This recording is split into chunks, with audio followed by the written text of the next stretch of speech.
नमस्कार साथियों, विद्यार्थियों, आप सभी का आज की मेरी क्लास में हार्दिक स्वागत एवं अभिनंदन।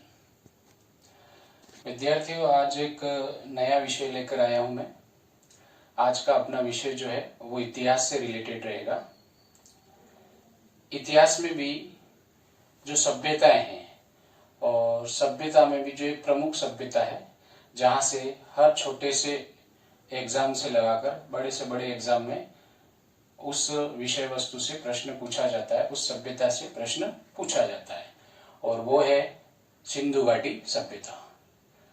तो आज अपन सिंधु घाटी सभ्यता के बारे में विस्तार से चर्चा करेंगे।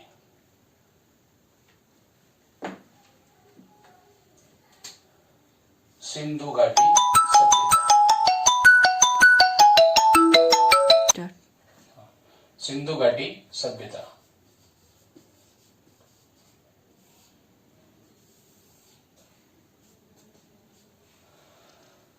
विद्यार्थियों, ये इतिहास का बहुत ही महत्वपूर्ण विषय है। ये हर एग्जाम की दृष्टि से महत्वपूर्ण है, चाहे वो रीट का एग्जाम हो, पटवारी भर्ती का हो या आरएस का एग्जाम हो। हर परीक्षा की दृष्टि से ये महत्वपूर्ण है। तो आज हम इसके बारे में चर्चा करेंगे। तो सिंधु घाटी सभ्यता को हम कुछ अध्ययन बिंदु के रूप में बांटेंगे। इसको छोटे छोटे अध्ययन बिंदु बनाएंगे और फिर उसका क्रमशः हम अध्ययन करेंगे। जैसे पहला इसका अध्ययन बिंदु रहेगा खोज, अर्थात सिंधु घाटी सभ्यता की खोज किस तरीके से हुई। फिर दूसरा इसका अध्ययन बिंदु रहेगा नामकरण। दूसरा जो इसका बिंदु रहेगा नामकरण और तीसरा इसका बिंदु रहेगा विस्तार। तीसरा बिंदु क्या रहेगा? विस्तार। चौथा बिंदु कालक्रम, कालक्रम या तिथि का निर्धारण। और पांचवा बिंदु प्रमुख स्थल। इस तरीके से हम आगे बढ़ते जाएंगे। आज यदि संभव रहा तो ये सब टॉपिक अपन आज की क्लास में पढ़ेंगे। तो सबसे पहला जो आता है खोज। तो अपन थोड़ा सा इसका ऐतिहासिक पृष्ठभूमि देखते हैं कि 1856 अर्थात जो हमारा जो स्वाधीनता संग्राम हुआ था उससे 2 वर्ष पहले की बात है। 1856 में कराची से लाहौर के बीच रेल लाइन बिछाने का कार्य किया जा रहा था। 1856 में कराची से लाहौर के बीच में रेल लाइन बिछाने का कार्य शुरू है और तभी वहां पर रेल पटरी पर पत्थर बिछाने का कार्य शुरू था। अर्थात वहां पर पत्थरों की भी जरूरत पड़ती है। अपन जैसा देखते हैं कि पटरियों के बीच में और साइडों में छोटे छोटे पत्थरों का ढेर लगाया जाता है, रोड़ियां जिसको कहते हैं रोड़ियां। तो रोड़ियां बनाने का काम चल रहा था, तभी पत्थरों की कमी हो जाती है। तो जो कार्यरत मजदूर होते हैं उनके द्वारा पास के टीले से ही ईंटें लाई जाती हैं और उन ईंटों के माध्यम से रोड़ी बनाने का कार्य उनके द्वारा किया जाता है। चूंकि वे अभी अनजान हैं, उन्हें पता नहीं है कि वो जिस टीले से ईंटें लाए हैं वो ईंटें एक बहुत ही समृद्ध सभ्यता के भग्नावशेष थे। समृद्ध सभ्यता के भग्नावशेष थे जो टीलों के रूप में वहां पर स्थित थे और उन्हीं टीलों में से वो ईंटें ला लाकर रोड़ियां बना रहे थे। तो यह जो कार्य था, रेल पटरी बिछाने का जो कार्य था, वो अंग्रेज अधिकारी थे बर्टन बंधु। दोनों ही बर्टन बंधु, उनके निर्देशन में रेल पटरी बिछाने का कार्य उनके निर्देशन में हो रहा था। तभी उन्हें यह जानकारी मिलती है तो वो तुरंत ही तत्कालीन जो सरकार, अंग्रेजी सरकार होती है, उसको सूचना देते हैं। और सूचना देने के बाद संभवतः शायद यही हुआ होगा कि वो काम रोक दिया जाता है और फिर उस समय अलेक्जेंडर कनिंघम जो थे उन अलेक्जेंडर कनिंगम जो एक अंग्रेज अधिकारी थे, तो उनके द्वारा 1861 में भारतीय पुरातत्व सर्वेक्षण विभाग की स्थापना की जाती है। किनके द्वारा की जाती है? Alexander Cunningham. ठीक है। और वो जो टीला है उस टीले को सील कर दिया जाता है। उसके बाद 1861 में अलेक्जेंडर कनिंगम के द्वारा भारतीय पुरातत्व सर्वेक्षण विभाग की स्थापना। ये पहला पॉइंट आपको ये ध्यान रखना है परीक्षा की दृष्टि से कि भारतीय पुरातत्व विभाग की स्थापना या भारतीय पुरातत्व सर्वेक्षण विभाग की स्थापना किसके द्वारा की गई थी?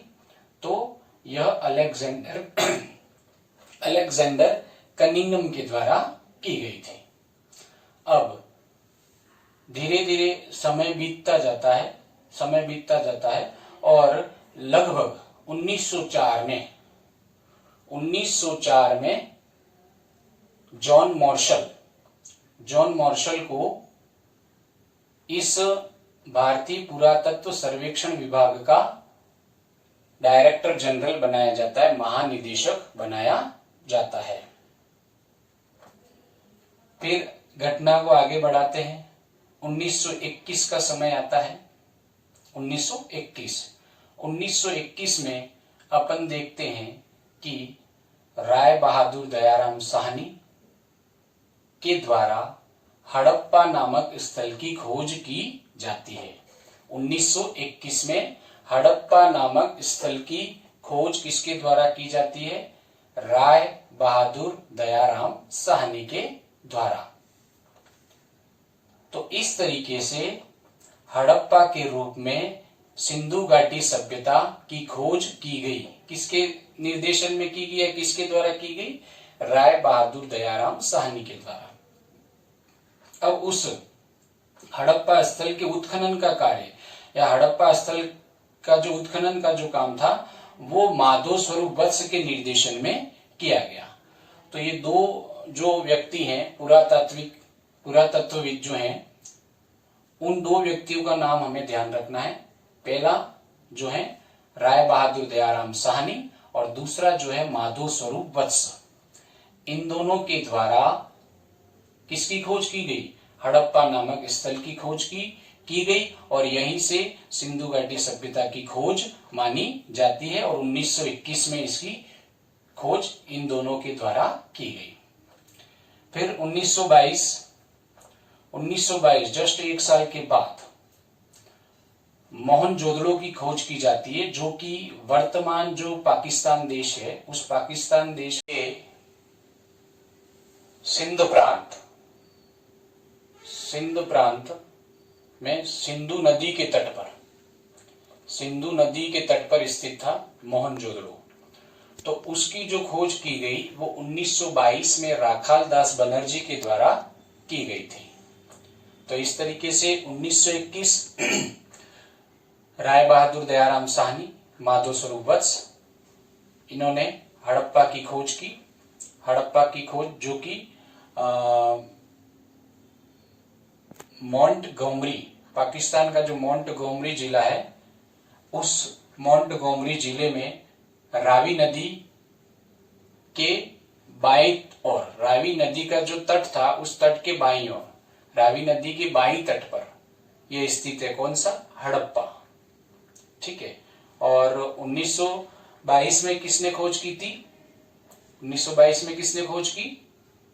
राखाल दास बनर्जी ने। किसकी खोज की? मोहनजोदड़ो की। कहां पर की? तो पाकिस्तान के सिंध प्रांत में लरकाना जिले में। ठीक है। और कौन सी नदी के तट पर? सिंधु नदी के तट पर। ये अपने को ध्यान रखना है। 1921, 1922। अब चूंकि भारतीय पुरातत्व सर्वेक्षण विभाग के महानिदेशक कौन थे उस समय? John Marshall. तो अब ये क्लियर हो गया था हड़प्पा और मोहनजोदड़ो से कि निश्चित हड़प्पा और मोहनजोदड़ो की खोज से तय हो गया था कि यह निश्चित ही सिंधु घाटी सभ्यता के ही अवशेष हैं। तो 1924 में उन्होंने विश्व के सामने सिंधु घाटी सभ्यता की खोज की जानकारी दी। 1924 में सार्वजनिक रूप से किसके द्वारा दी गई? जॉन मार्शल के द्वारा। कहानी की शुरुआत कहां से होती है? 1856 कराची से लाहौर के बीच रेलवे लाइन बिछाने का कार्य, पत्थरों की कमी, और यह शायद अपन कह सकते हैं जो कार्य भी चल रहा था तो हड़प्पा के आसपास ही चल रहा था। रेल पटरी बिछाने का कार्य भी हड़प्पा के आसपास ही चल रहा था। तो मजदूरों के द्वारा पास के टीले से ईंटें लाकर रोड़ियां बनाना, और यह जानकारी बर्टन बंधुओं को मिलती है। तो बर्टन बंधुओं के द्वारा उस संबंधित जो स्थल था उस हड़प्पा स्थल की जानकारी सरकार को दी जाती है। और 1861 में अंग्रेजी सरकार की हुकूमत थी तो उनके द्वारा ही अलेक्जेंडर कनिंघम के निर्देशन में भारतीय पुरातत्व सर्वेक्षण विभाग की स्थापना की जाती है, और उसके प्रथम महानिदेशक कौन बने? Alexander Cunningham. इसीलिए अलेक्जेंडर कनिंघम को भारतीय पुरातत्व का जनक भी कहा जाता है। इसकी स्थापना हुई 1861। उसके बाद सीधा अपन आएंगे 1921, 1922। 1921 हड़प्पा की खोज दयाराम साहनी और माधव स्वरूप वत्स के द्वारा, और 1922 में राखालदास बनर्जी के द्वारा मोहनजोदड़ो की खोज। 1924 में विश्व के सामने इस सिंधु घाटी सभ्यता को प्रकाश में लाया गया जॉन मार्शल के द्वारा। तो इस तरीके से इसका जो एक पहला जो अध्ययन बिंदु था खोज, इसको अपन ने पढ़ा। अब इसमें से 4 से 5 जो पॉइंट हैं जो परीक्षा की दृष्टि से महत्वपूर्ण है उसको अपन शॉर्ट में लिख लेते हैं। पहला जो रहेगा 1856 में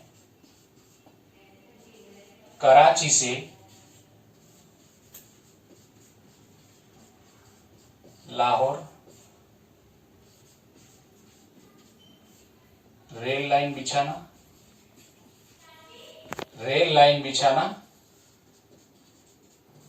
1856 में।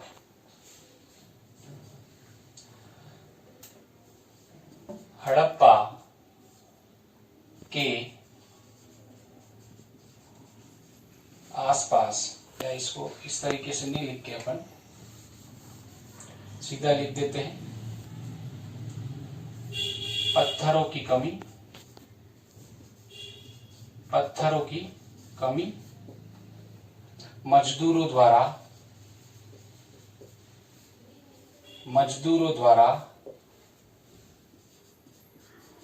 पास के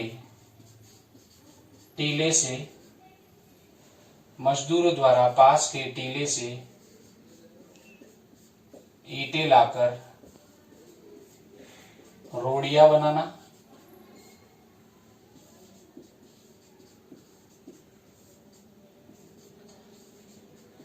बर्टन बंधुओं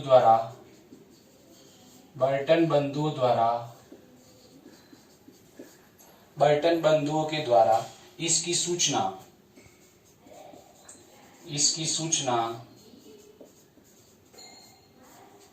सरकार को देना, बर्टन बंधुओं द्वारा इसकी सूचना सरकार को देना, अंग्रेजी हुकूमत के द्वारा 1861 में अलेक्जेंडर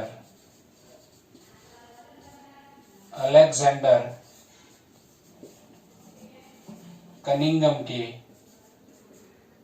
निर्देशन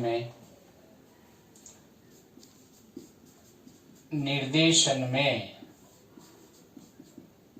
भारतीय, शॉर्ट में लिख रहा हूं मैं, भारतीय पुरातत्व सर्वेक्षण विभाग की स्थापना।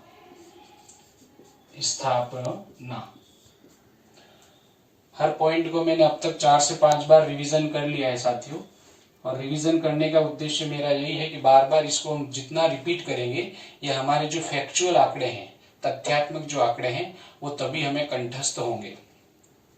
1861 में अलेक्जेंडर कनिंघम के निर्देशन में भारतीय पुरातत्व सर्वेक्षण विभाग की स्थापना, अर्थात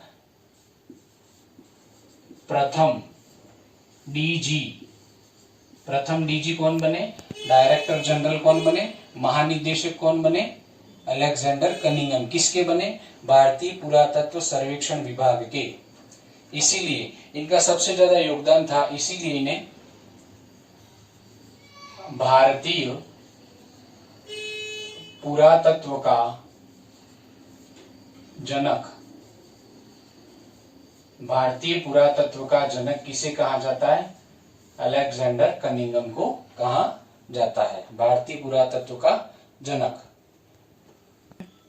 भारतीय पुरातत्व का जनक कनिंघम को कहा जाता है।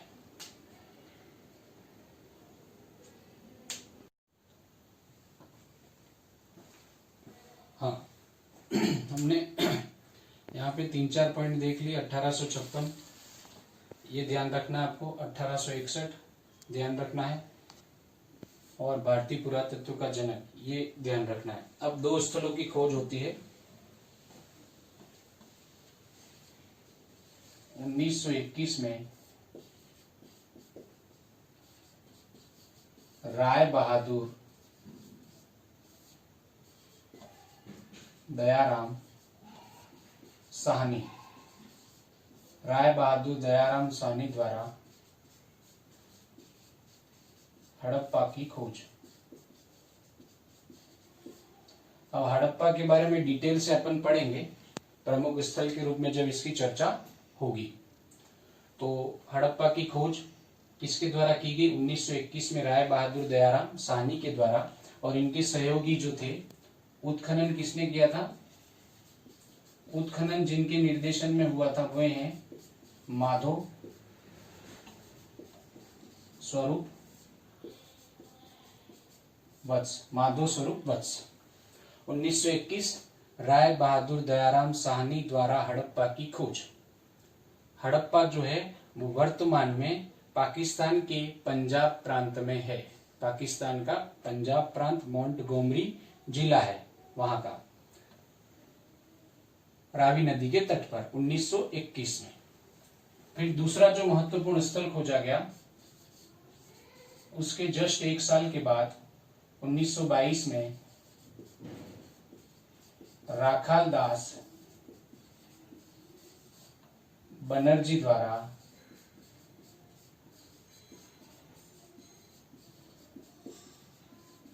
मोहनजोदड़ो की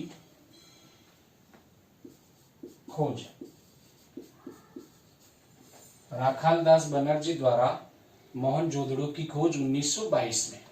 2 स्थल हो गए, महत्वपूर्ण नगर हैं ये, सिंधु घाटी सभ्यता के महत्वपूर्ण नगर भी थे ये, 1921 1922। और इन दोनों ही पुरातत्वविदों के द्वारा ये स्पष्ट कर दिया गया कि वहां पर जो भी सामग्रियां मिली थी, चाहे वो मृदभांड हो या अन्य कोई वस्तुएं, उपयोग की जो वस्तुएं थी, उन सभी के आधार पर इन्होंने कह दिया कि यह सिंधु घाटी सभ्यता के ही अवशेष हैं। और जस्ट इसके 2 साल के बाद 1924 में तत्कालीन जो महानिदेशक थे जॉन मार्शल, जो 1904 में भारतीय पुरातत्व सर्वेक्षण विभाग के जनरल डायरेक्टर बने थे, महानिदेशक बने थे, उन्होंने 1924 में घोषणा कर दी कि हमने सिंधु घाटी सभ्यता नामक एक नवीन सभ्यता की खोज कर ली है। 1924 में विश्व के सामने इसको प्रस्तुत किया था। किसने किया, जॉन मार्शल, जो 1904 में भारतीय पुरातत्व सर्वेक्षण विभाग के महानिदेशक बने थे। तो इसको मैं यहां पे लिख देता हूं।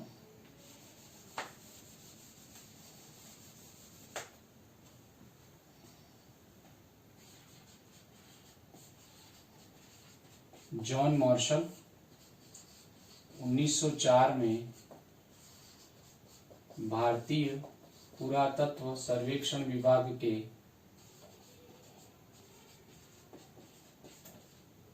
महानिदेशक बने और 1924 में सिंधु घाटी सभ्यता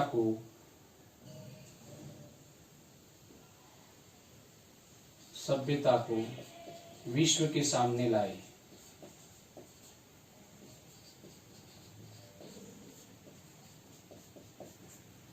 कौन लाए?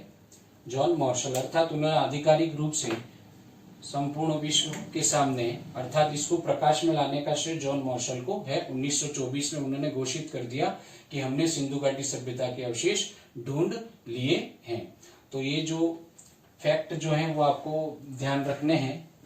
एक तो ये भारतीय पुरातत्व का जनक 1921 में राय बहादुर दयाराम साहनी द्वारा हड़प्पा की खोज, 1922 में राखालदास बनर्जी द्वारा मोहनजोदड़ो की खोज, और 1921 में ही हड़प्पा का जो उत्खनन जो कार्य किया गया था, उत्खनन का वो माधव स्वरूप वत्स के निर्देशन में किया गया था। तो ये जो है वो खोज से रिलेटेड था, और ये महत्वपूर्ण पॉइंट आपको 5-6 जो है वो परीक्षा की दृष्टि से महत्वपूर्ण है, इनको आपको ध्यान में रखना है।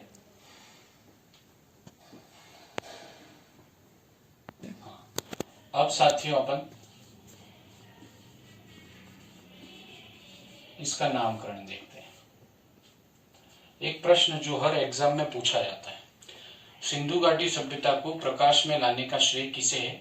तो सिंधु घाटी सभ्यता को प्रकाश में लाने का श्रेय जॉन मार्शल को है, जो 1904 में भारतीय पुरातत्व सर्वेक्षण विभाग के महानिदेशक बने थे। यह आपको ध्यान रखना है। और भारतीय पुरातत्व सर्वेक्षण विभाग के प्रथम महानिदेशक कौन थे? Alexander Cunningham. अब अपन नामकरण के बारे में पढ़ते हैं। तो हम इसमें 3 नाम देखते हैं। 3 नाम सामने आते हैं। पहला, सिंधु घाटी सभ्यता, इंडस वैली सिविलाइजेशन, सिंधु घाटी सभ्यता। दूसरा, हड़प्पा सभ्यता। तीसरा, सिंधु सरस्वती सभ्यता।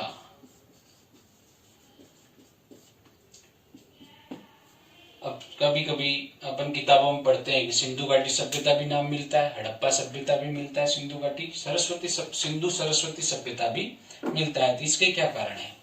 तो पहला, सिंधु घाटी सभ्यता। तो सिंधु घाटी सभ्यता इसको इसलिए कहा गया कि शुरुआत में जब इसके स्थलों की खोज की गई थी, तब सिंधु घाटी नदी क्षेत्र के आसपास ही इसके स्थल मिले थे। जितने भी स्थल मिले थे शुरुआत में, वो सिंधु नदी घाटी क्षेत्र के आसपास मिले थे। इसीलिए इसका नाम सिंधु घाटी सभ्यता रखा गया। ये हो गया क्लियर। अब दूसरा, हड़प्पा सभ्यता। इसको हड़प्पा सिविलाइजेशन क्यों कहते हैं? तो सिंधु घाटी सभ्यता के प्रथम स्थल के रूप में हड़प्पा की खोज की गई थी, इसीलिए इसको हड़प्पा सभ्यता कहा जाता है। यानी सिंधु घाटी सभ्यता के प्रथम स्थल के रूप में हड़प्पा की खोज की गई थी। किसके द्वारा की गई थी? राय बहादुर दयाराम साहनी के द्वारा। कब की गई थी? 1921 में। इसलिए इसको हड़प्पा सभ्यता कहा जाता है। अब तीसरा पॉइंट आता है सिंधु सरस्वती सभ्यता। अर्थात जिस तरीके से सिंधु नदी के आसपास शुरुआती दौर में जब इसका सर्वेक्षण चल रहा था, खोज जारी थी, तो जिस तरीके से सिंधु नदी के तट पर, अर्थात सिंधु नदी घाटी क्षेत्र में जितने स्थल मिले थे शुरुआती दौर में, वैसे की वैसे ही बाद में जब सर्वेक्षण किया गया, निरंतर खोज अभी भी जारी है, तो बाद में जितने भी स्थल मिले वो सभी स्थल सरस्वती नदी घाटी क्षेत्र के आसपास मिले थे। अर्थात इस सिंधु घाटी सभ्यता के जितने भी महत्वपूर्ण भौगोलिक एवं सांस्कृतिक दृष्टिकोण से जितने भी महत्वपूर्ण स्थल थे, वे सभी महत्वपूर्ण स्थल सरस्वती नदी घाटी क्षेत्र के आसपास मिले थे। चूंकि वर्तमान में सरस्वती नदी विलुप्त प्राय मानी जाती है, विलुप्त प्राय मानी जाती है। तो सरस्वती नदी का जो अपवाह क्षेत्र था उस टाइम जब वो बहती थी, तो वो अपवाह क्षेत्र गुजरात, राजस्थान, पंजाब और हरियाणा। तो अर्थात गुजरात, राजस्थान, पंजाब और हरियाणा, में जितने भी स्थल मिले हैं, अर्थात मुख्य रूप से भारत में जितने भी स्थल मिले हैं वो सभी स्थल सरस्वती नदी घाटी क्षेत्र के आसपास स्थित थे। और अभी वर्तमान में जैसे पाकिस्तान और अफगानिस्तान, चूंकि यह विभाजन के बाद दोनों अलग देश हो चुके हैं, अफगानिस्तान पहले से ही था, तो अपन कह सकते हैं कि भारत में जितने भी क्षेत्र मिले वो सब सरस्वती नदी घाटी क्षेत्र के आसपास मिले थे सर्वाधिक, जो इस सभ्यता के सांस्कृतिक एवं भौगोलिक दृष्टि से महत्वपूर्ण थे। तो इसीलिए इसको सिंधु सरस्वती सभ्यता भी कहा जाता है। कुछ स्थल सिंधु नदी घाटी क्षेत्र में मिले और कुछ स्थल सरस्वती नदी घाटी क्षेत्र में भी मिले, इसलिए सिंधु सरस्वती सभ्यता कहा गया। तो इस तरीके से इसका नामकरण सिंधु घाटी सभ्यता, हड़प्पा सभ्यता, सिंधु सरस्वती सभ्यता भी कहा जाता है। तो ये अपने दूसरा जो पॉइंट था अध्ययन बिंदु, खोज और नामकरण, वो अपने कंप्लीट हुआ। एवं नामकरण के बारे में अध्ययन कर लिया और अब अपन विस्तार के बारे में पढ़ेंगे। सिंधु घाटी सभ्यता का विस्तार कहां से कहां तक था, इसको अपन पढ़ेंगे। इसको अपन उत्तर दक्षिण पूर्व पश्चिम, क्योंकि इधर अपन देखें उत्तर और पश्चिम पूरी सिंधु नदी का वह क्षेत्र माना जाता है, और इधर से अपन पश्चिम से जैसे पूर्व की तरफ आएंगे तो यहाँ पे जो भारत में जैसे गुजरात, पंजाब, हरियाणा, राजस्थान, तो वहां पर सरस्वती नदी क्षेत्र का सरस्वती नदी का अपवा क्षेत्र था। तो अपन ये सिर्फ समझने की दृष्टि से बना रहा हूं मैं, अपने को इस तरीके से समझना है, इस तरीके से अपने को समझना है। ये चार दिशाएं अपन ने तय कर दी, उत्तर, दक्षिण, पूर्व, पश्चिम, उत्तर, दक्षिण, पूर्व, पश्चिम। तो सिंधु घाटी सभ्यता का जो इसका उत्तरी विस्तार था वो सिंधु की सहायक नदी चिनाब वहां तक था। तो सिंधु की सहायक नदी चिनाब, नदी कौन सी? चिनाब, स्थान कौन सा? मांडा, और क्षेत्र कौन सा था? प्रांत अपना जम्मू और कश्मीर। तो जम्मू और कश्मीर में मांडा नामक जगह, और वो मांडा स्थल कौन सी नदी के किनारे था? चिनाब। तो आपसे प्रश्न पूछा जाए मांडा सिंधु घाटी सभ्यता स्थल किस नदी के किनारे स्थित है? तो चिनाब नदी के किनारे। किस राज्य में है? तो जम्मू और कश्मीर। ये इसका उत्तरी विस्तार हो गया। दक्षिणी विस्तार अपन देखते हैं। यहाँ पे अपने महाराष्ट्र की स्थिति यहाँ लगभग है, तो यहाँ पे दायमाबाद महाराष्ट्र एक जगह है, तो दक्षिण में उसका विस्तार वहां तक था। साथियों, ये कोई नक्शा नहीं बनाया मैंने, कोई मैप नहीं है, केवल समझने की दृष्टि से इसको अपन ने चतुर्भुज बनाया। इसको दायमाबाद महाराष्ट्र में, ये एक जगह थी दायमाबाद जो कि महाराष्ट्र में है। तो उत्तर में चिनाब मांडा, दक्षिण में दक्षिण की तरफ दायमाबाद महाराष्ट्र। ये दूसरा स्तर हो गया, दक्षिणी स्तर। अब पश्चिम में देखें तो पश्चिम में ये जो सभ्यता थी वो अफगानिस्तान तक फैली हुई थी। पश्चिम में कहां तक फैली थी? अफगानिस्तान तक।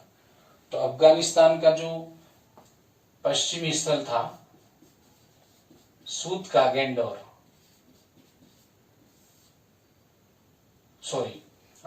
ये सूत कागेंडोर जो है वो बलूचिस्तान में है और पाकिस्तान में है, किंतु इसका जो फैलाव था वो ऊपर की तरफ जो अफगानिस्तान है इधर पाकिस्तान से ऊपर वहां तक भी था।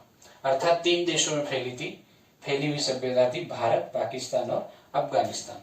तो पश्चिमी विस्तार जो है वो सूत कागेंडोर जो कि बलूचिस्तान पाकिस्तान में स्थित है। तो पश्चिम में वहां तक फैली थी, और यूपी पूर्व में उत्तर प्रदेश, यूपी का आलमगीरपुर, मेरठ जिला, ठीक है, आलमगीरपुर मेरठ जिला यूपी, ये इसका पूर्वी बिंदु हो गया। ये पश्चिमी, ये उत्तरी, ये दक्षिणी, इस तरीके से इसका विस्तार था। तो आलमगीरपुर मेरठ जो है वो यमुना की जो सहायक नदी है हिंडन नदी, यमुना की सहायक नदी हिंडन नदी के किनारे स्थित है। कौन सा? ये आलमगीरपुर मेरठ। दायमाबाद महाराष्ट्र में, सूतकागेंड और बलूचिस्तान पाकिस्तान, और मकरान नदी, कौन सा नदी तट है? मकरान नदी के तट पर स्थित है। तो इस तरीके से इसका विस्तार उत्तर, दक्षिण, पश्चिम और पूर्व हो गया। इसका टोटल भौगोलिक विस्तार जो है 15 लाख वर्ग किलोमीटर है। 15 लाख वर्ग किलोमीटर है, ये आपको ध्यान रखना है, यहां से भी प्रश्न पूछा जा सकता है। अब अपन देखते हैं कि अब तक सिंधु घाटी सभ्यता के कितने स्थल खोजे गए हैं। तो 9th की जो बुक है RBSC Rajasthan board secondary education Ajmer, उसके अनुसार 1500 कितने स्थल खोजे गए? 1500। उसमें 900 जो है वो भारत में बताए हैं और 600 जो है वो पाकिस्तान में बताए गए हैं। 9th की बुक है आरबीएससी 9th, ठीक है। और 12th की जो हिस्ट्री की बुक है, 12th की हिस्ट्री की बुक है उसमें, और मानव संसाधन विकास मंत्रालय द्वारा अप्रूव्ड हिंदी ग्रंथ अकादमी की जो बुक है जिसके राइटर है डॉक्टर हुकुमचंद जैन, उनकी जो बुक है, और 12th की जो हिस्ट्री की बुक है उसमें जो स्थल बताए हैं वो बताए हैं 1400। कितने बताए हैं? 1400 स्थल बताए हैं। 1400 में से 917, कितने? 917 कहां पर है? इंडिया में, और 481 कहां है? पाकिस्तान में, और 2 कहां पर है? अफगानिस्तान। 917, 81 और 2 कितने हो गए? 83, 1700 और ये 1400 हो गए टोटल।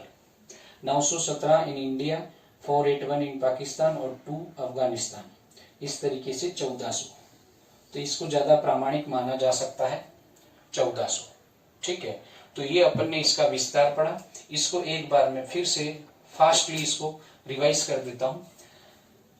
पहला जो प्रश्न पूछा जा सकता है आपसे, सिंधु घाटी सभ्यता का विस्तार, भौगोलिक विस्तार कितना है? 15 लाख वर्ग किलोमीटर। सिंधु घाटी सभ्यता का चिनाब नदी के किनारे कौन सा स्थल है? मांडा। दायमाबाद कहाँ है? महाराष्ट्र में। आलमगीरपुर कहाँ है? यूपी। आलमगीरपुर कौन सी नदी के तट पर? हिंडन नदी के तट पर। सूतकागेंडोर कहाँ पर है? बलूचिस्तान पाकिस्तान में, ठीक है, सबसे पश्चिमी स्थल है ये। और कौन सी नदी के किनारे है? तो मकरान नदी के किनारे है। अब अपन देखते हैं इसका उत्तर से दक्षिण विस्तार, पश्चिम से पूर्व विस्तार। ये जो विस्तार है पश्चिम से पूर्व 1600 किलोमीटर, कितना है? 1600 किलोमीटर। और उत्तर से दक्षिण 1400 किलोमीटर, ये आप ध्यान रखेंगे। उत्तर से दक्षिण, उत्तर से दक्षिण, उत्तर से दक्षिण 1400 किलोमीटर, पश्चिम से पूर्व 1600 किलोमीटर। ये इसका विस्तार हो गया। 15 लाख वर्ग किलोमीटर इसका भौगोलिक विस्तार हो गया। और अभी तक 1400 स्थल खोजे गए हैं, जिसमें 917 इंडिया में है, 481 पाकिस्तान में, 2 अफगानिस्तान में है। और बोर्ड 9th की बोर्ड की बुक्स के अनुसार 1500 है, जिसमें 900 भारत में और 600 पाकिस्तान में बताए गए हैं। तो इस तरीके से इसका यह विस्तार जो है वो भी अपन ने अच्छे तरीके से पढ़ लिया है। अभी तक खोज, नामकरण और विस्तार कंप्लीट हो गया।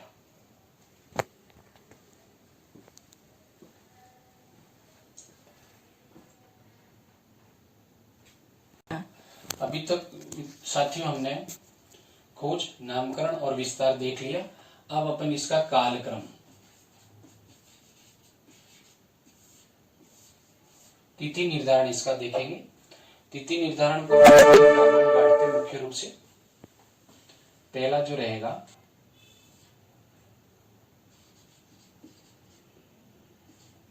प्रारंभिक काल। प्रारंभिक काल ये 3500 ईसा पूर्व से 2800 ईसा पूर्व तक। कब तक? 3500 ईसा पूर्व से 2800 ईसा पूर्व तक। प्रारंभिक काल 3500 ईसा पूर्व से 2800 ईसा पूर्व तक। मध्यकाल, जिसको हर सभ्यता का चरमोत्कर्ष कहते हैं,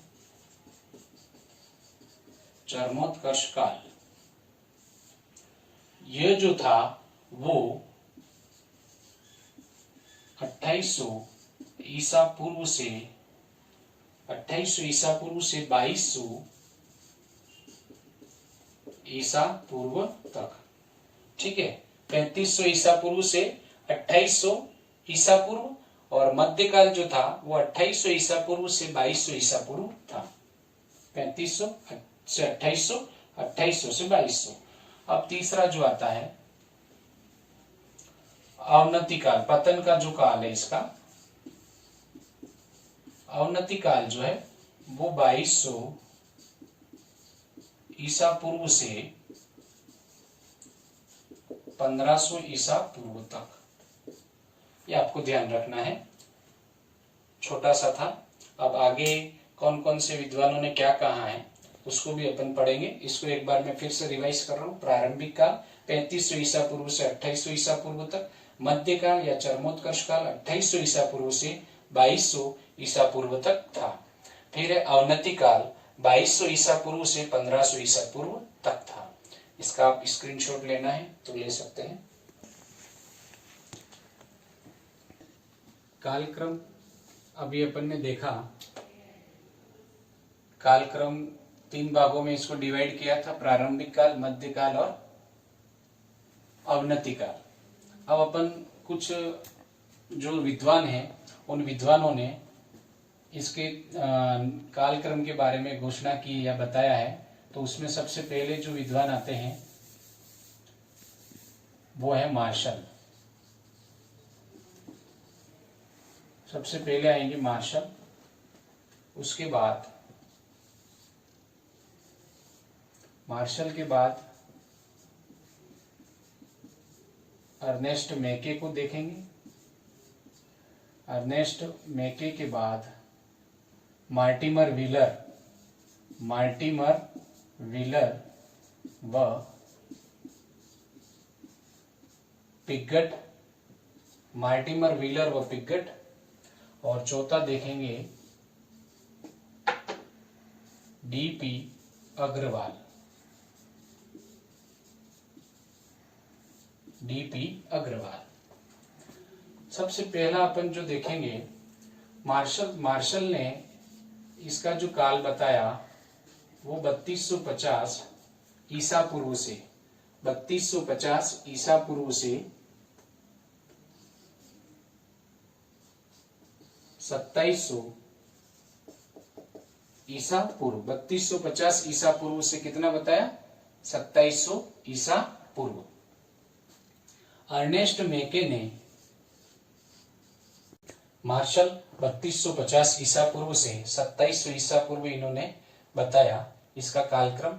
अर्नेस्ट मैके इन्होंने 2800 ईसा पूर्व से लेकर 2500 ईसा पूर्व तक बताया। किसने बताया? अर्नेस्ट मैके ने। ठीक है, अर्नेस्ट मैके ने जो बताया वो उत्खनन सामग्री, अर्थात जो सामग्री वहां से निकाली गई थी, खोदी गई थी, उस सामग्री के आधार पर, उत्खनन सामग्री के आधार पर किसने बताया? अर्नेस्ट मैके ने। फिर व्हीलर एवं पिगट, व्हीलर एवं पिगट, मार्टिमर व्हीलर और पिगट, तो इन्होंने जो कालक्रम बताया वो 2500 ईसा पूर्व से 1500 ईसा पूर्व बताया। 3250 ईसा पूर्व से 2700 ईसा पूर्व मार्शल, अर्नेस्ट मेके 2800 ईसा पूर्व से 2500 ईसा पूर्व उत्खनन सामग्री के आधार पर इन्होंने ये कालक्रम तय किया था। मार्टिमर व्हीलर और पिगट ने 2500 ईसा पूर्व से 1500 ईसा पूर्व के बीच बताया। अब जो चौथे हैं डीपी अग्रवाल, इन्होंने जो कालक्रम बताया वो बहुत ही महत्वपूर्ण है। इन्होंने जो कालक्रम बताया था वो जो कालक्रम था वो रेडियो कार्बन पद्धति के आधार पर बताया था। रेडियो कार्बन पद्धति के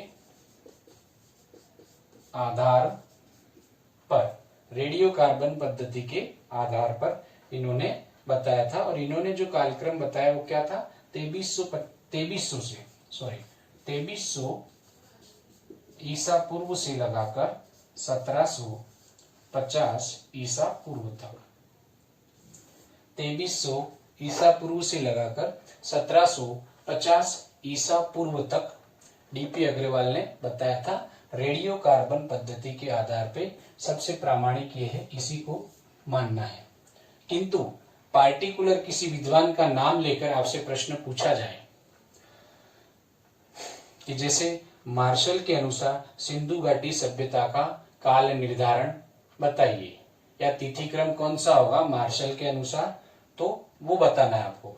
यदि प्रश्न पूछा जाए रेडियो कार्बन पद्धति के आधार पर सिंधु घाटी सभ्यता का तिथि निर्धारण या कालक्रम क्या है, तो हम बताएंगे 2300 ईसा पूर्व से 1750 ईसा पूर्व तक। तो इसका आप स्क्रीनशॉट लेना चाहें तो ले सकते हैं।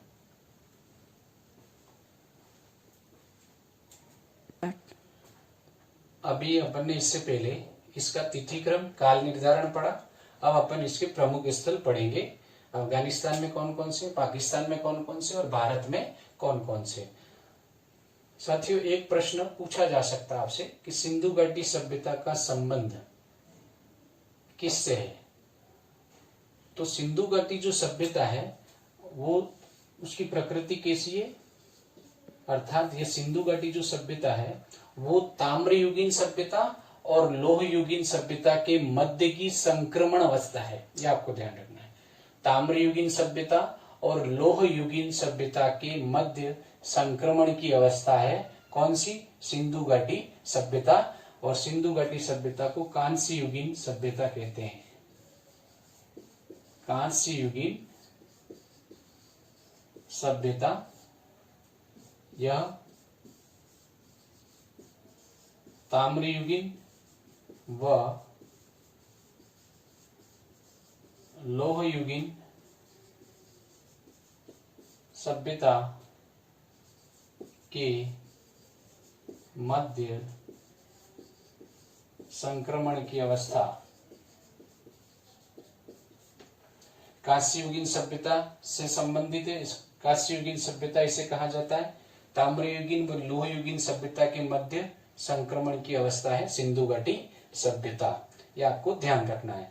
अब अपन चूंकि प्रमुख स्थल के बारे में देख रहे थे तो आप फिर से समझ जाए, सिंधु घाटी सभ्यता कांस्ययुगीन सभ्यता है, अर्थात ताम्रयुगीन व लोहयुगीन सभ्यता के मध्य संक्रमण की अवस्था। अर्थात जब एक अवस्था खत्म हो रही थी और दूसरी अवस्था जब शुरू हो रही थी तो उसके मध्य की जो अवस्था है वो अवस्था कौन सी है, सिंधु घाटी सभ्यता है।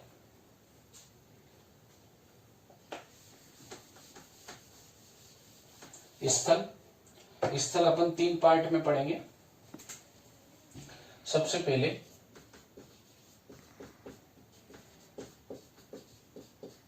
अफगानिस्तान, ठीक है। अफगानिस्तान के 2 स्थल हैं, दोनों आपको ध्यान रखने हैं। शोरतुगई और मुंडीगाग। शोरतुगई और मुंडीगाग। शोरतुगई बहुत ही महत्वपूर्ण है, यहां से अक्सर प्रश्न पूछा जाता है। शोरतुगई से सिंधु घाटी सभ्यता में सिंचाई के अवशेष जो मिले हैं वो शोरतुगई से मिले हैं, अर्थात सिंधु घाटी सभ्यता में सिंचाई की जाती थी, इसके प्रमाण कहां से मिले हैं? शोरतुगई से मिले हैं। और प्रमाण के रूप में यहाँ क्या मिला है? सिंचाई के प्रमाण के रूप में क्या मिला है? नहरों के अवशेष। क्या मिला है? नहरों के अवशेष। सिंचाई के रूप में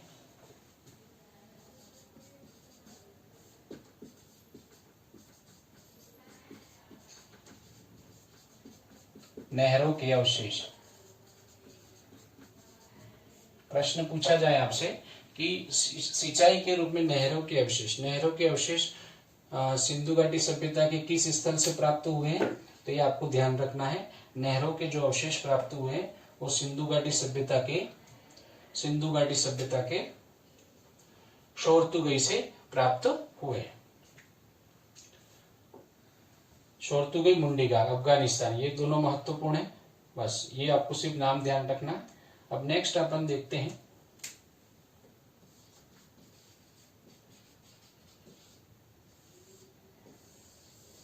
पाकिस्तान। पाकिस्तान में पहला अपन देखेंगे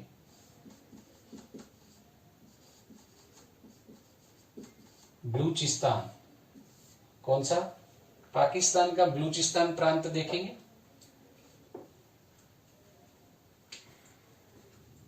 बलूचिस्तान में 3 स्थल मिले हैं मुख्यतः। बलूचिस्तान में 3 स्थल। कितने स्थल? 3। सूत कागेंडोर, सूत काकोह और बालाकोट। ये ध्यान रखना है आपको। पाकिस्तान के बलूचिस्तान प्रांत में सूत कागेंडोर, सूत काको और बालाकोट। इसको याद रखने की ट्रिक ये हो सकती है कि सूत कैसा है? ब्लू, सूत ब्लू, बाला सूत ब्लू, ब्लू सूत बाला, ब्लू सूत बाला। ठीक है, इस तरीके से आप इसको याद रख सकते हैं। अब नेक्स्ट आ जाएगा सिंध प्रांत। पाकिस्तान का कौन सा प्रांत? सिंध प्रांत। सिंध प्रांत में जो मिले हैं तो जितने भी दड़ो हैं, यानी वे स्थल जिनके नाम के पीछे दड़ो लिखा हुआ है, वो सभी आपको सिंध प्रांत में मिलेंगे।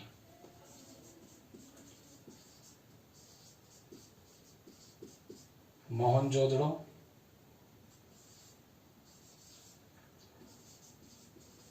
चन्हूदड़ो, मोहनजोदड़ो, चन्हूदड़ो, जुदीर जोदड़ो और कोट दीजी। ठीक है, तो पाकिस्तान के 2 प्रांत, बलूचिस्तान में सूत कागेंडो, सूत काको, बालाकोट, सूत बाला ब्लू, सिंध प्रांत, मोहनजोदड़ो, चन्हूदड़ो, जुदीर जोदड़ो, कोट दीजी। जितना दड़ो दड़ो लिखा है वो सब सिंध प्रांत में। तीसरा प्रांत और है पंजाब प्रांत। कौन सा प्रांत? पंजाब। तो पंजाब में सबसे महत्वपूर्ण स्थल कौन सा हो गया? हड़प्पा। सबसे महत्वपूर्ण कौन सा हो गया? हड़प्पा, रावी नदी के किनारे। दूसरा रहमान डेरी। तीसरा सरायखोला। चौथा गनेरीवाल। चौथा क्या है? गनेरीवाल। 5वां जलीलपुर। 5वां कौन सा हो गया? जलीलपुर। तो इस तरीके से अफगानिस्तान में कौन कौन से, पाकिस्तान में कौन कौन से अपन ने पढ़ लिए। बलूचिस्तान 3, सिंध में 4, पंजाब प्रांत में हड़प्पा, रहमान डेरी, सरायखोला, गनेरीवाल और जलीलपुर। तो अफगानिस्तान और पाकिस्तान के जो मुख्य स्थल है उनका अपन ने अध्ययन किया, अर्थात कौन कौन से वो भारत का। इसके बाद अपन लिखेंगे, इसका आप स्क्रीनशॉट लेना चाहें, सेव करना चाहें कर सकते हैं।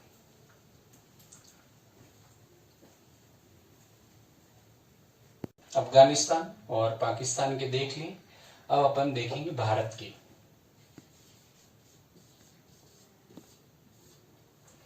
भारत के जो भी स्थल हैं उन स्थलों को आप अपने भारत के मानचित्र में भी देखिएगा, ताकि आपको बहुत ही अच्छी तरीके से वो याद हो जाए।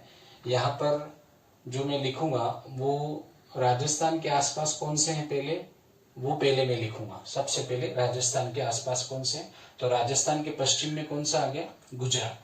तो सबसे पहले वहां से शुरुआत करते हैं।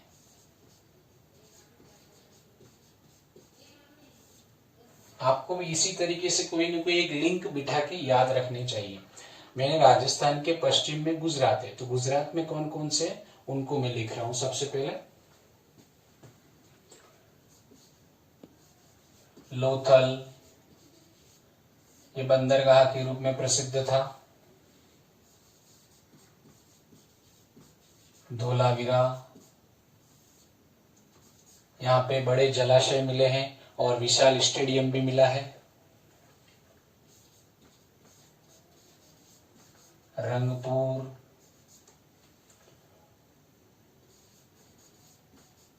सुरकोटड़ा,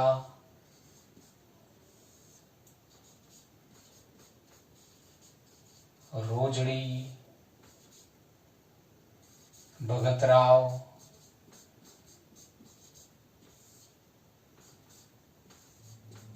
देशलपुर। देखिएगा, लोथल, धोलावीरा, रंगपुर, सुरकोटड़ा, रोजड़ी, भगतराव और देशलपुर।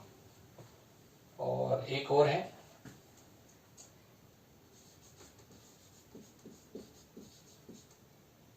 प्रभास पाटन।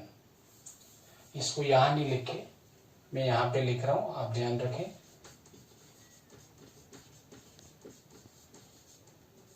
प्रभास पाटन, ठीक है, ये भी गुजरात में है। तो लोथल, धोलावीरा, रंगपुर, सुरकोटड़ा, रोजड़ी, भगतराव, देशलपुर, प्रभास पाटन, एक और खंबात। ठीक है, तो ये जो थे ये गुजरात के। और गुजरात जो है वो राजस्थान का पश्चिमी प्रांत है। राजस्थान का जो पश्चिम की ओर से लगने वाला स्टेट है। अब राजस्थान के उत्तर की तरफ अपन देखते हैं, तो उत्तर में कौन सा आ जाएगा, पंजाब। कौन सा आ जाएगा, पंजाब।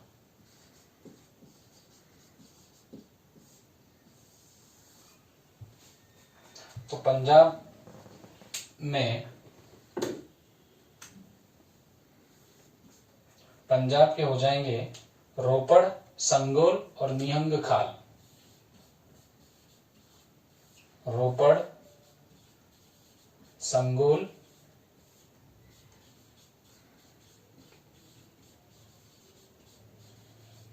निहंग खाल, ये हो गए पंजाब के। पंजाब जो कि राजस्थान के उत्तर में, राजस्थान के उत्तर में स्थित है, और गुजरात जो राजस्थान के पश्चिम में स्थित है। अब राजस्थान के उत्तर पूर्व के मध्य स्थित है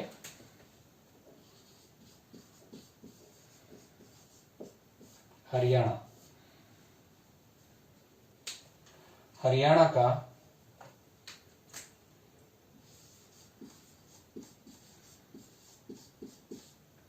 वनावली,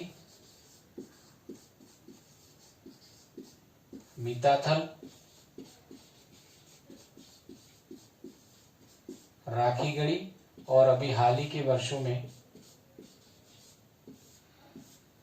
कुणाल, हाल ही के वर्षों में ढूंढा गया है कुणाल। ठीक है साथियों, अब राजस्थान। अब राजस्थान राजस्थान के दो हैं, कालीबंगा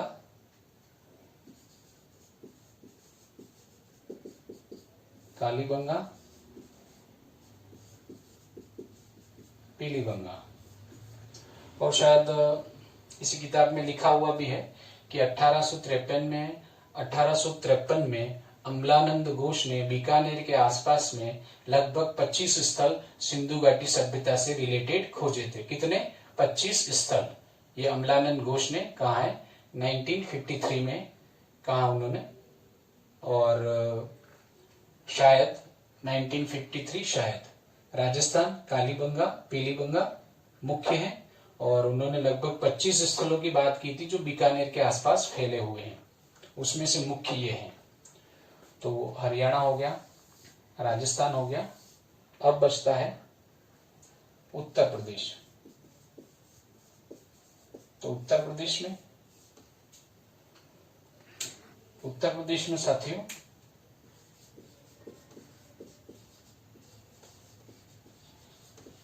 आलमगीरपुर 1, हुलास 2।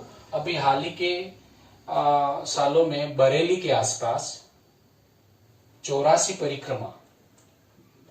परिक्रमा एक स्थल है, क्षेत्र में भी इसके अवशेष मिले। बरेली के आसपास 84 परिक्रमा।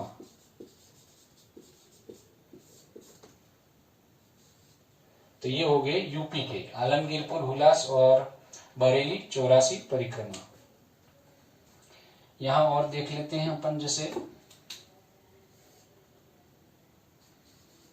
MH महाराष्ट्र, दायमाबाद, और जम्मू और कश्मीर कौन सा आ गया? मांडा।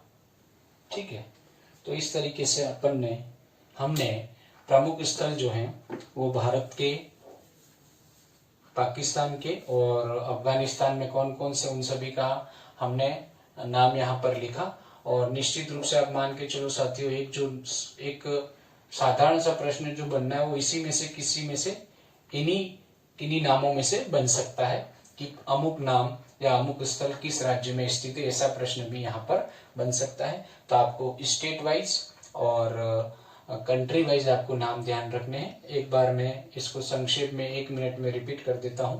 अफगानिस्तान, शोरतुगई और मुंडीगा। शोरतुगई में नहरों के अवशेष मिले हैं। उसके बाद आते हैं अपन पाकिस्तान में पहला जो प्रांत आएगा बलूचिस्तान आएगा, उसमें सूत कागेंडोर, सूत काकोह और बालाकोट, सूत बाला ब्ल्यू। ठीक है। सिंध प्रांत, तो सिंध प्रांत में आ जाएंगे जितने भी दड़ो हैं, जैसे मोहनजोदड़ो, चन्हूदड़ो, जुदिर-जोदड़ो और कोट दीजी, ये हो गया सिंध प्रांत। अब आते हैं पंजाब प्रांत, कौन सा? पाकिस्तान का। तो हड़प्पा, गनेरीवाल, सरायखोला, रहमान डेरी और जलीलपुर, ये पंजाब प्रांत पाकिस्तान हो गया। अब भारत में आते हैं, तो भारत में राजस्थान का पश्चिम की तरफ जो लगने वाला राज्य, वहां से अपन ने लिया था गुजरात। तो गुजरात में लोथल, धोलावीरा, रंगपुर, सूरकोटड़ा, रोजड़ी, भगतराव, देशलपुर, प्रभास पाटन और खंभात। अब आते हैं पंजाब में, तो रोपड़, संगोल, निहंगखाल। पंजाब जो राजस्थान के उत्तर में स्थित है। अब हरियाणा जो राजस्थान के उत्तर पूर्व की तरफ सीमा बनाता है, तो हरियाणा में वनावली, मीताथल, राखीगढ़ी, कुणाल। राजस्थान में कालीबंगा, पीलीबंगा।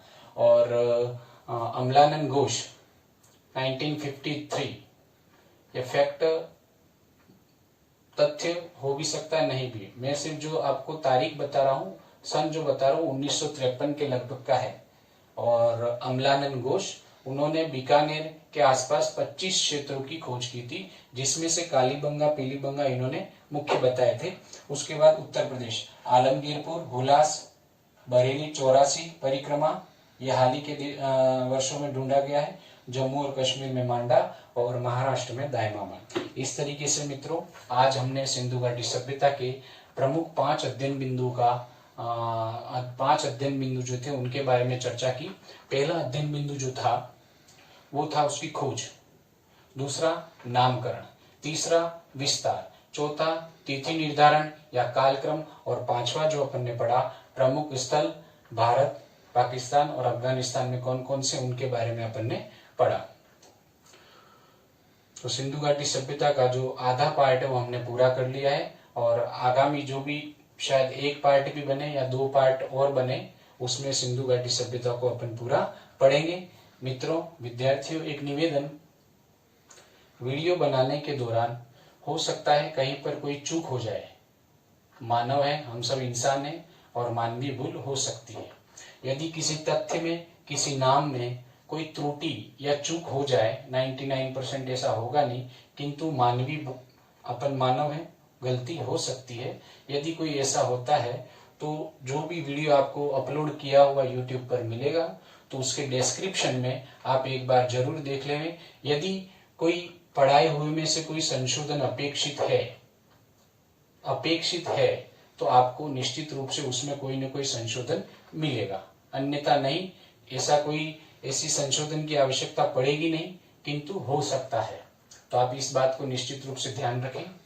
और आज का मेरे द्वारा जो भी विषय वस्तु पढ़ाई गई है वो निश्चित रूप से आपके तैयारी में काम में आवे, ऐसी मैं आशा और विश्वास के साथ ही आज की इस क्लास को खत्म करता हूँ। जय हिंद, वंदे मातरम, जय श्री राम।